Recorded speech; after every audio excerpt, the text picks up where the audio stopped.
চাঁপাইনবাবগঞ্জে ইসরায়েলের আগ্রাসন ও ফিলিস্তিনিদের উপরে বর্বর নৃশংস হত্যাকাণ্ডের প্রতিবাদে বৃষ্টি উপেক্ষা করে বিক্ষোভ মিছিল অনুষ্ঠিত হয়েছে।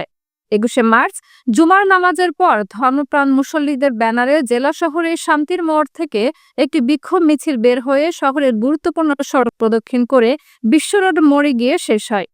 সেখানে প্রতিবাদ সভা শেষে ফিলিস্তিনিদের রক্ষা ও ইসরায়েল ও তার দোসর আমেরিকার ধ্বংস কামনা করে মোনাজাত অনুষ্ঠিত হয়। এ সময় বক্তব্য দেন বৈষম্য বিরোধী ছাত্র আন্দোলনের জনতা মোস্তাসিন বিশ্বাস, মাহিন খান, তানভীর হাসান, মাহফুজ রহমান, হাফেজ আব্দুর রাকিব, মাওলানা জাহিদ হাসান, মুফতি আব্দুল হান্নান, মুফতি আব্দুস সামাদ, মুফতি হোসাইন আহমেদ, মুফতি সুলতান মাহমুদ সহ অন্যান্যরা। এছাড়াও জেলার শিবগঞ্জ, নাচর ও গোমাস্তাপুরে একই সময়ে একই ধরনের কর্মসূচি পালিত হয়।